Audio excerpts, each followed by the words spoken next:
Welcome to CLB's digital series, Where Are We Now? I am your host, Jocelyn Hunter, Senior Director of Communications at CLB. Thank you to our listeners as we prepare to close out this year with our fourth quarter episode of Where Are We Now? Today, we will focus on assistive technology. Our services at Columbia Lighthouse for the Blind often intersect with assistive technology, whether that is employment training to gain the skills to be considered for employment on one of our government contracts, or whether that's participation and training in our Foundations of Adjustment to Blindness program, commonly referred to as FAB. Assistive technology is essential. Joining us today is Columbia Lighthouse for the Blind's assistive technology instructor, Peter, along with one of the recent participants in Peter's assistive technology training program, Parisa. Happy that you both are joining us today. Welcome. Thank you so much. Thank you so much, Jocelyn. I look forward to both of you illuminating the importance of assistive technology, describing to us what exactly is assistive technology. We know that you are both JAWS and ZoomText certified. And what exactly does that mean? Being JAWS and ZoomText certified is essentially meaning that an individual like myself is approved by the company, Vispero, Freedom Scientific, to be able to train on the specific product, such as whether it's JAWS, the screen reading, job access to speech, or ZoomText. It could be whether ZoomText magnification and ZoomText magnification with speech, or you can be trained on both, which is both softwares working together, which is called Fusion. Thank you. That was very informative. Thank you. And Peter, how exactly do you train someone who is blind or visually impaired on how to use assistive technology? What are some of the fundamentals? The main fundamentals for me as an instructor, and this is how I've learned since as a child, and what really helps me is being hands-on. So when I meet a student for the first time, I take the time to get to know them and know about their life, about their journey with whether it's vision loss or being born with a visual impairment, whether it's blind or low vision, getting to know the individual. That's very important, right? Once you know the individual, you have a good idea of what they're capable of doing and their goals, what they want to accomplish. One key question I would ask is, what is your ultimate goal in learning assistive technology? You want to learn it to become more independent, getting a job, or just for social, or just to learn. So being able to pinpoint what the needs of the individual is very important. And once again, I emphasize on being very hands-on. That way it gives the individual a very good experience that we're in this together. That's my term, is in it together, and being able to show them and demonstrate to them and letting them try it at the same time. So being able to interact with one another is very important. Teamwork. I like that, Peter, a shared experience, a shared responsibility to work collectively to reach those goals. We know that everyone is different. Everyone learns at different rates, different speeds. On average, though, how long does a course take? Is it days? Is it weeks? There's a saying that I use: life is a process of learning. With assistive technologies, it all depends on many factors. One, your prior skill set. Two, if you have the technology, do you have the equipment, software, or device to practice at home? And three, your determination. What is your goal and your determination or deadline? Some people are trained in wanting to get a job. Some people just want to train just to learn from the ground up. based on my experience, unless there's a timeline, I can't give a time of how long does it take for somebody to learn to master something completely, because I believe that you're all with technology, especially with today, things are always changing. There's always updates. So I believe that you're always learning. Once you master a particular level, something new is going to come out, a new app, a new software, a new update, a new firmware update, etc. There's always going to be something new for you to learn. So I would say you always got to keep up, especially now with technology. I believe life is a process of learning, especially being able to keep up is a very good thing because it keeps your mind sharp and fresh. With technology, especially with the pandemic that took place, if you don't use it, you end up losing whatever your skill set. So it's always good to be practicing, like learning a musical instrument. You always got to practice in order to make sure your skills are up to date and your music piece is clear, right? Well said. I agree, Peter. Definitely need to continue to sharpen those skills and make sure that all of us stay up to date on the ever evolving tech space. And I know that you have continued to keep in touch with a lot of the former students, the alums, knowing that you're always there to give them guidance on any areas that they may need within their tech journey. And that's important, right?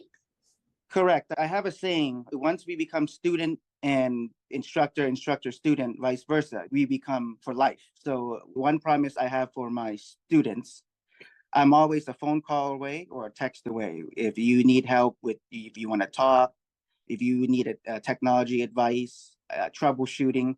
I think I do more troubleshooting these days than, especially over the weekends, and teaching or advice, but I do enjoy it. Technology is my passion, and I've always loved technology since I can remember, since I was little until present day. That's great, Peter. Thank you. And Parisa, again, another warm welcome to CLB's Where Are We Now? You are a student alum thanks to Peter's assistive technology instruction. Yes. And I'm very curious to find out exactly how did you learn about Columbia Lighthouse for the Blind, the organization, and the services that we provide? It's a long story, but I came here 2 years ago.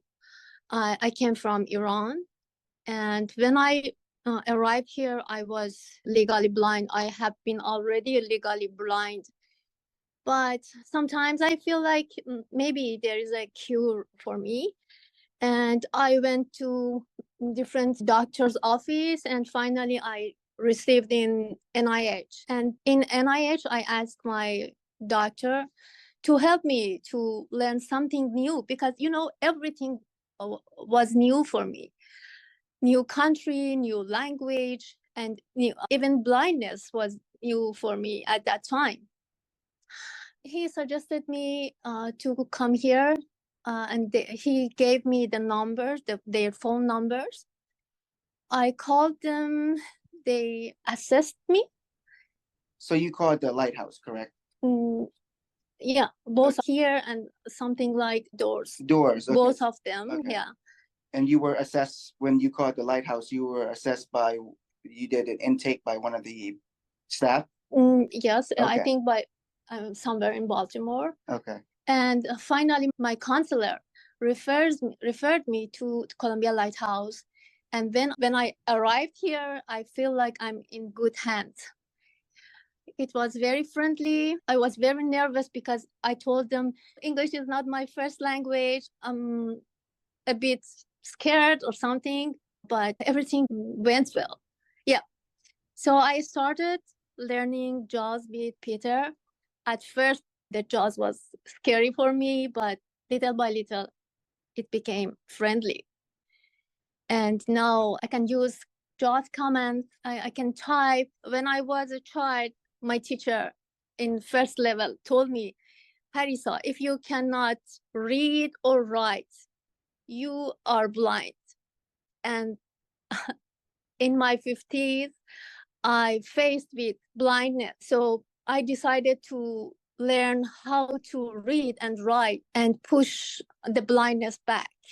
I'm at the beginning, but I'm very hopeful despite 2 years ago. Parisa, congratulations. You have overcome a lot of challenges, a new season, and you have done tremendously well. So grateful to learn of the journey of that referral process from National Institute of Health and the Maryland Division of Rehabilitation Services, commonly referred to as DOORS, Mhm. and great endorsement of CLB. Thank you very much. And I want to mark at the word JAWS. So again, for our listeners out there, JAWS is a software that's commonly used by people who are blind or visually impaired. It's one of the software that Peter teaches individuals how to use because it provides audible speech output. So it's audible, and the commonly used magnification software is ZoomText. So I want to make sure that everyone has a clear image of those two software options for people to gain that skill to effectively communicate, whether again is at home, work, school, or in community. And Parisa, what accomplishments have you gained since the completion of your training?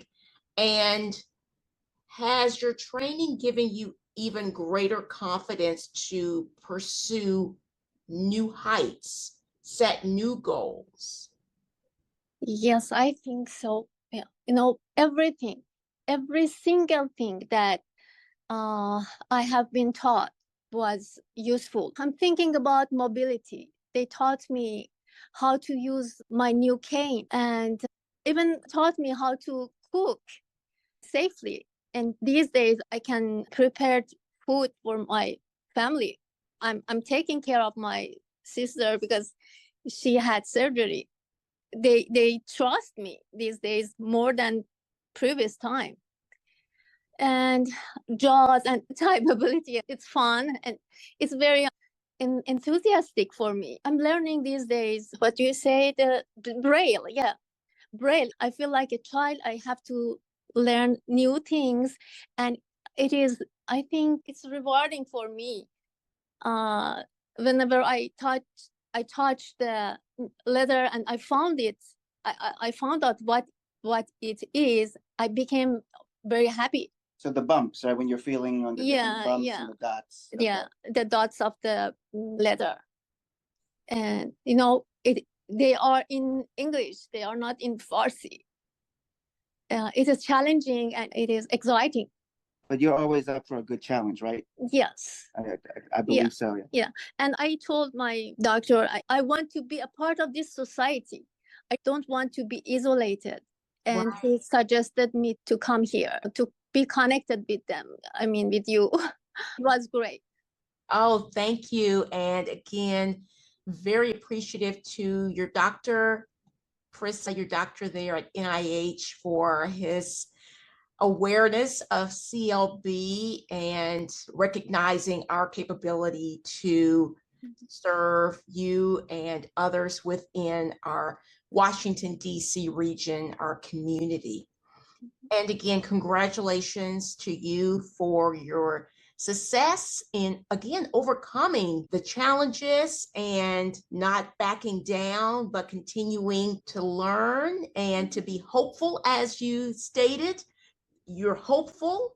And I love how you said that your family trusts you now because of the skills you've gained. They trust you to provide support to them in times of challenges that they may encounter, where they may need some resources that you can indeed provide.